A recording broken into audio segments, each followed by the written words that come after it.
It's not about quick fixes, it's how we guide someone through this process of development. Welcome to Shared Steps, the RDI Journey. I'm Genevieve. Here we explore real conversations and meaningful insights about supporting neurodivergent children and families. In this episode, I'm speaking with Sherlyn, a psychologist from Children's Partnership who works closely with children living with neurodiversity, such as autism, ADHD, and more. She's also a consultant in training. Sherlyn brings such a grounded, practical warmth to her work. She's thoughtful, reflective, and she's always looking for what truly helps families build more connected relationships. I think her insights will resonate with a lot of listeners. Sherlyn, Welcome to today's podcast. Hi, thank you for having me.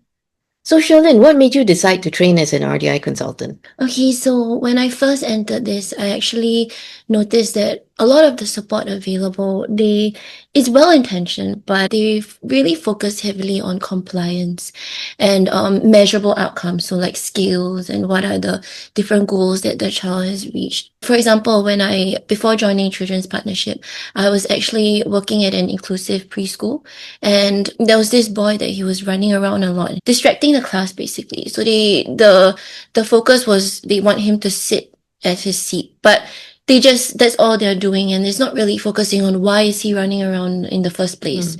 When I saw this, and it seems like most of the families, not their fault, but they seem very pressurized to fix these sort of behaviors that the kids are having.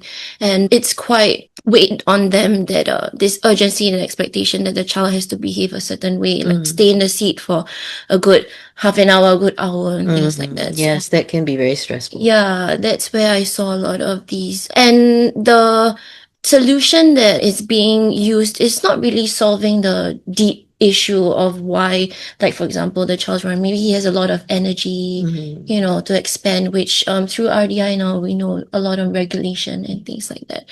When I joined Children's Partnership, I was introduced to RDI through you, and it's like I finally had this language and a framework on how to work with these type of problems, how to go to the root of the issues and really resolve the problem so that these like running around behavior, for example, these symptomatic behaviors don't keep coming up. Because even if we resolve one, if the deep rooted issue isn't resolved, it could present in another way. And that's true. And that's what we find, that parents, even teachers, get exhausted with having to firefight every single behavior that crops up. Yeah. I felt like I found an answer to this, which I, for the longest time, kept wondering, there must be a better way to resolve this, because all the behaviors are just going to keep coming up. Through RDI, although the process is longer, but the results that we see, it lasts. And it not just lasts in terms of the issue that we're trying to resolve, but it carries on to the child's everyday life.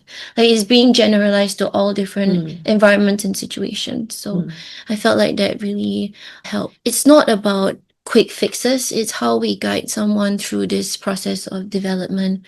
I think that's the big thing that drew me to this path. It's a long process and I feel like I'm still learning every day. So, but I do see the power of being a guide, coming from that point of you're a teacher and you're supposed to teach the child in this. But I feel like if you come from the mindset of being a guide, it's more like you're walking through the process with the child together, and not like you're in front and the child just has to keep following whatever you see. So I think that mindset shift is very impactful for me, which is the basis of RDI itself. It's a very humbling process, both personally for me and also professionally. Sherlyn, what do you find parents and teachers often misunderstand about developmental growth?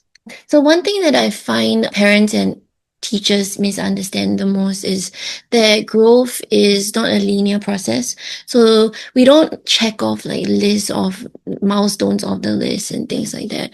But that somehow seems to be how it came to be. Like each child at this age has to check off this certain amount of skills off a list, and that kind of is how they measure and see how the development of each child is at that age range. It seems like because of that, some child may be rushed through their own developmental process, but each child develop at their own pace, and it's very much different. At some age, maybe they'll develop a bit slower, sometimes a bit faster. So that's really dependent on each child. This is the culture now, how it is, like productivity and all the outcomes, visible outcomes. It's understandable, and how parents would feel pressure to follow these certain things, and if my child is this age and he or she isn't able to do this, but his or her peer is able to do that, then they will be very pressured and worried. And that's the only way that they know how to measure the skill of the child and the progress, right? I feel maybe the misconception in a way that parents and maybe even teachers would have. Development is really very much like in a relational sense, it's how we gradually build the foundational skills of each child. Like in RDI, we build, for example, the problem solving skills of the child, and that in turn would relate to problem solving in other forms in daily life, like doing independent skills, something in school, they're problem solving. So that's what we built, right? The blocks for the child to be able to process through all the things that come their way. So these are not things that we can force them through.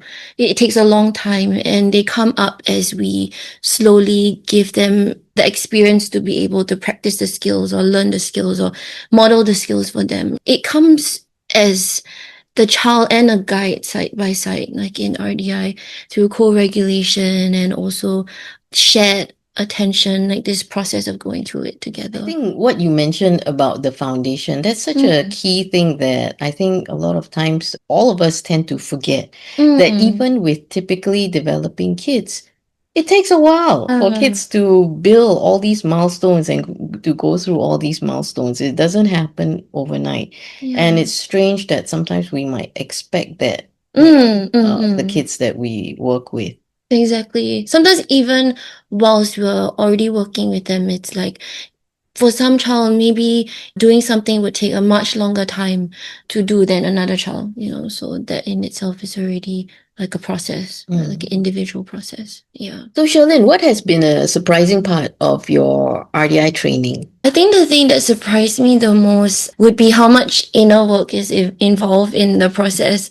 Like we go in thinking, okay, like how we learn other things in university, like you are being taught this, which there is, but it involves a lot more than that, which I come to realize, because besides learning the strategies on how to help the children, the family, a lot of the process, it involves how I actually, as the guide, have to slow down, observe the whole process, because with every family is going to be very different. And even when you show us all the case studies and all that, and we have to watch video clips of the kids, the families, and their interaction. Every one of them is so different.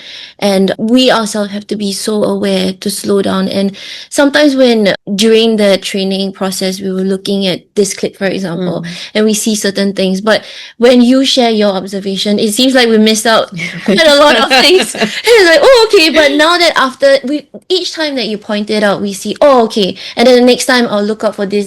So it's like a experience in itself as well, and becoming a lot more mindful of my own communication and how I sit with uncertainty, because there's a lot of uncertainty in the process. It's not, we go in, yes, we have an idea of, for example, we want to work on co-regulation, but how the parents respond, and then how the child respond, and everything is just so dynamic, and we go in uncertain of what could happen. I learn about going in, being okay with whatever comes, right? And then just flow with it. I think that's one of the very important things, because it's not so really like structured down to the details, which is a very different process from what we usually do in school, in other workplaces. The other thing that surprised me is how powerful all the small moments can be. Like when you show us the clips of how a child even just referencing the parent, that is like a very powerful moment, when the child usually runs off and does, whatever he wants to do. But at that moment when he pauses and references his mom or his dad. I feel like that is so powerful, and being able to see it. Sometimes in the moment, especially when you're there, maybe you don't realize that, oh, okay, how powerful that is. Because in RDI, it's not so much about chasing like big milestones. It's more so, like we mentioned just now, building the small little foundation blocks for the child. And how we do it is using everyday interactions, day-to-day lives. Everybody have to live day-to-day lives, and it's so dynamic, right?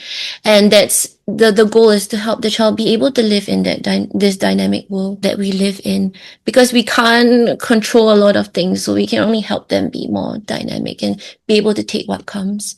And I feel like that really helped change a lot of my mindset, actually, to shift the focus to this, which is quite a big shift.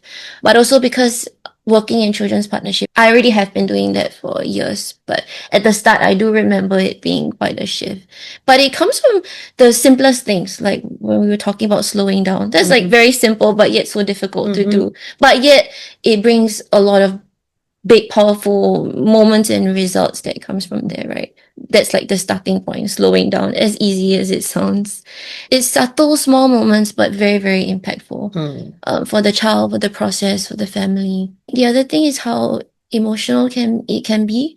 Like when I talked about the small moments being very powerful, when you look at it, you really feel how important that is actually for the process of the development of the child. And you mentioned about mindset shift. I think for a lot of professionals that first come into RDI, there really can be quite a big mindset shift where we are typically focusing on the behavior, and suddenly we have to shift to understand what is that behavior communicating about the underlying processes. Yeah, it was very difficult. What you said is what I always remember you saying, like that the parent might come in with, okay, my child is exhibiting this is his behavior, but then you always say, okay, this behavior is because of what? Like that's where we have to take a step back and look at it. It was very difficult, but it comes with practice and with time, I guess, and it gets a little bit easier, I guess, the more you do it. But yeah, it was a very big change, because if parents, like how I brought up about the boy in the preschool, I just want my child to sit at the table, but just that we were not looking at the other reasons why the child is running around. What does the child need? Maybe you can share a story of how RDI has helped you in the work that you've done with some of the families. Okay. So there's this boy that came in. He was in his teenage years, but when he came in, he didn't really know how to use the scissors. So we're working with him on problem solving, because that's what we feel that he needs to work more of, because growing up, I think he's very much been given like solutions or a lot of verbal prompts and help, basically a lot of help whenever he struggles to do something. He didn't really get the opportunity to learn how to do something on his own. We found that even while having snack, he couldn't open his own like snack packaging. And then he needed help. We came to realize that not just the fine motor, his fingers are not that strong, which we did build on that at the site, getting him to do more finger exercises to strengthen his fingers. But on the other end, working on problem solving. So besides having the finger and grip strength, how is he going to problem solve opening that pack of snack for himself if he's hungry? Like if he's alone at home and doesn't want to help him, how is he going to open that pack of snack? So we started out from having our own pack of snack and eating it in front of him, but we opened it using a scissors. So we took a scissors and we just opened it in front of him and he could see. And then we started from there. So it was like a gradual scaffolding process. So he saw us use the scissors, and then of course we make sure that he could use the scissors as well. So that was not the skill that he was lacking. That skill that he used the scissors to cut something, it wasn't translated into cutting his snack pack of food, for example. We did that in front of him, and then gradually we put the scissors in front of him, and then just gave it time. and to see whether or not he would think of reaching out the scissors because he's seen us do it before. That didn't happen. So we scaffolded a little bit more and we helped him, like we held the snack bag and asked him to use the scissors on the table to cut it on his own. So that was the next level of scaffolding because he didn't get the one on the table. After that, the next time around, we just left the scissors there. After a while, he was able to reach out for the scissors. And now that the scissors has been always visible on the table, the next thing we did was we put it somewhere else, somewhere further, not right in front of him, but a little bit further. And that took a bit of time as well. But gradually, he was able to look around, search for the scissors, and he found it and he started using it. The next thing was now that it has been visible but far away, we kept it in the kitchen where he knows where the scissors is always kept in the same spot in the kitchen. Gave him time to look around to look for scissors. Very interesting because we had a second level of the house. He actually went upstairs to get the scissors, which we use for art. But that works. Okay, yeah. So we gave it to him. Very good. Like he went upstairs and took it. And then that went around for a while. And because he got stuck on going upstairs to get the scissors, we kept that away because we didn't want him to keep doing it. We want him to, the problem with problem solving, we want it to be a dynamic process where if I don't have scissors at this spot, will I look around for something else, or scissors somewhere else? So what he did was after a while he went to the kitchen because we did cooking and all that as well. So he went to the kitchen, to the drawer, and he got the scissors. He didn't need help anymore. He can open the scissors. The next thing is, was he able to do it in other environments like his grandma's house, for example, or at home? And it took a while, but I think mom did tell us that he managed to open his own snack at home. So he didn't need any help anymore. And even outside when we went, because we would bring the kids out for outings. So we have picnics, no scissors, nothing. So he managed to actually open the packaging on his own. It was a long and gradual process, but you could see how he developed.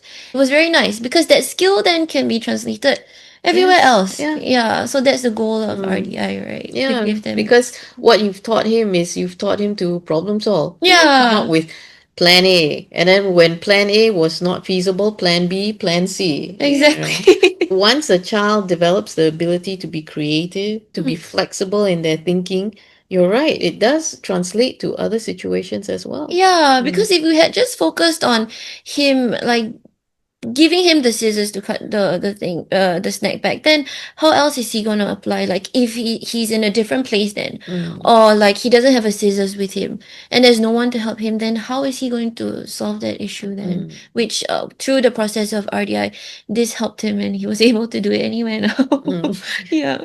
The other incident that I remember was a younger child. He was 5 and he came in and he doesn't really reference. So he would just be doing his own things and just whatever he wants to do, running around. So the first thing to work on was referencing for him, co-regulation referencing. But in terms of referencing, even when someone was to sit right beside him, he wouldn't look up from what he was doing. He would just be looking away or just down and everywhere else but the people around him.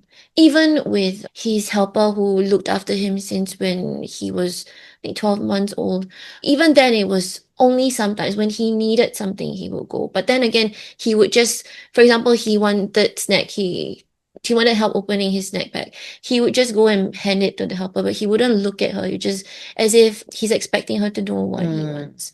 What we worked on it was during snack time, I would sit close to him and with the snack, because he was quite food motivated, well, and it was snack time. So I realized that he would actually look at me more, but in a meaningful, purposeful way.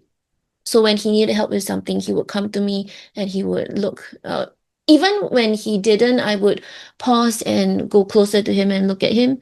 So I closed the distance and he would eventually look at me. So that was the process of how we worked on that social referencing for him. Yeah. So how has RDI changed the way you see your everyday relationships? Oh, it has changed a lot. It's like an entire shift because learning RDI, it changed how I show up in relationships, be it personal or professional. I've become more aware of being in that moment, with the person that I'm interacting with, and like the space between people, how we would it's a very dynamic process, right? The co-regulation, the shared attention, like when we're talking about something like right now, and the emotional availability when I'm sharing about something or when you are sharing about something, which as an interaction, sometimes we might take for granted, and sometimes we don't really slow down the process. We just kind of say, get my point across, and that's about it. But we don't, RDI really makes us kind of slow down and take notice and be more aware of these things, like slowing down, the pausing. And I think that in itself is a very big change for me. You notice a lot more when you slow down, and you're just a lot more present. And when you're a lot more present, there's a lot more of that experience that we both share. I think that's very meaningful and very genuine between people. One of the very impactful thing is it made me be more comfortable with uncertainty, like how I shared, because interactions can be so dynamic. Like the person can react in a way that maybe I didn't expect. And it's just going into an interaction and just going with the flow, see how the person is, and then I respond. And What about as a parent, from the perspective of a parent? How has that impacted the way you parent your own daughter? I think the part that is very impactful is being very present and mindful in the moment in all the little interactions, being able to see the small little powerful moments. And I know how much that matters. I think that in itself made me more aware and more conscious and more intentional of how I respond, how I would interact with her. Just like how I would interact with all the kids, and slowing down and giving it time and letting it unfold, seeing what happens. And if at times she reacts very well, like very happy and cheerful, yeah. And then at times if she doesn't, maybe she's frustrated or in a bad mood, then go along with it and see what goes. Like how you always would share, take things that go wrong and turn it into like a learning opportunity. And because if things always go right and nothing goes wrong, how are we going to work on the things that we need to work on? So what's one specific incident with your daughter that you can think of? I think there was one time when she was still very, very young. For some reason, because she's not done it before, but we were out at a shop and my dad, her grandfather, was with her because I went to get some snack for her in another aisle. And then when I came back, she was sitting on the ground, which she has never ever done before. And then my dad was over there talking to her and trying to get her to stand up, like how we would see parents outside would do. But what I did was what I usually do with our kids that we're working with is just to stand there and hold her hand and wait for her to reconnect with me. And I just stood there for less than a minute and she stood up and she was fine. If it wasn't for RDI, I probably would have responded in a very different manner. But sometimes we don't realize it, but even just that waiting and holding of the hand and just waiting for them to reconnect, giving it a little bit of time. The thing we sometimes don't do is give things time. And if we don't give it time, we don't get to see how it would actually be. We kind of just assume like, oh, it'll be this way, so I'm going to step in and fix it. But if we don't give it time, how is it going to be able to unfold, for example? Yeah. That was a very meaningful thing. And that didn't happen anymore. So So, Sherlyn, what do you hope that parents and professionals will be able to take away from today's conversation? What I hope that parents and professionals can take away from the conversation today would be the idea that development in itself is a very deeply relational process. So it's not like a checklist that we have to go through, although sometimes it may seem like that. But I think focus more on that being a very human relational process. I think that's very important. And be it if you're a parent or a teacher or even a therapist, sometimes we may forget, but I think your presence and being attuned to the child, the family, for example, it makes the biggest difference, I feel. And being willing to grow alongside them, it's not like you are stepping in just to fix this, but I think seeing it as being alongside the family and the child through that process would be a good like shift in mindset to have. and that you don't have to have this perfect strategy or a perfect plan going to resolve this disease, because sometimes it might not go what you plan for it to happen. I think in RDI that comes up a lot. You may go in thinking, okay, I want to do this, but then the child doesn't respond the way you want him to. Then I have to switch to something else. So that's where the dynamic part comes in, right? And also, I think we are so used to being fast and doing things fast that we might forget to slow down. Give yourself the permission in your head to slow down sometimes.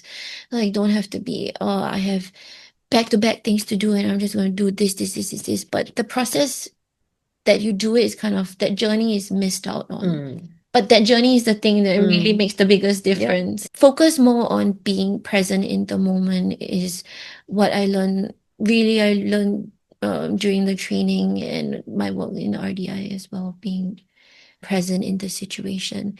And because we realize that a lot of the growth comes from these small moments in everyday life. And it's a lot of these small moments adding up that builds this big improvement in the shift in the child. And I think that part sometimes we neglect to think about that.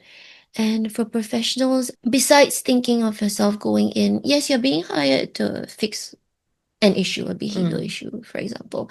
But seeing yourself going to just fix that, I think you lose out on a lot of the other parts of the process, which matters quite a lot, I feel.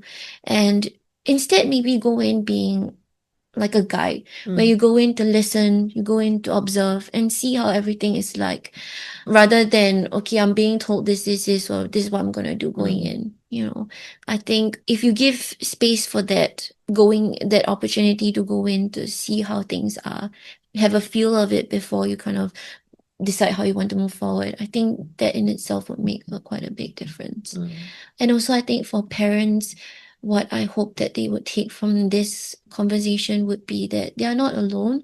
I think sometimes it might feel like, oh, there's so many things that I need help with, and I feel, who am I going to turn to? And even during the process of RDI, I feel it might be quite a difficult thing for them to go through. Sometimes it might be quite overwhelming. And I think the thought that we also do tell them that they are not alone through this, because the consultants are beside them through the process. I think that does help quite a bit. Yeah, so at least they know that they have someone to turn to whenever something comes up, whenever something is difficult.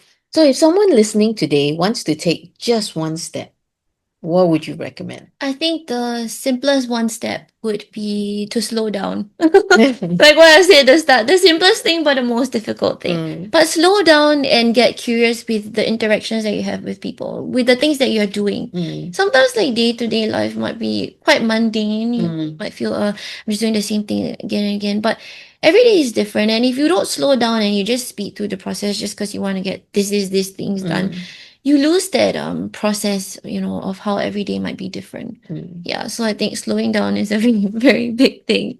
It could be with anyone, like with your child, with your family, with your partner, with your colleague. That interaction that you have with each of them, just try and slow down and see what you observe. I think you will be able to observe a very big difference, things that we don't really notice before. Even internally, I think we would notice a difference.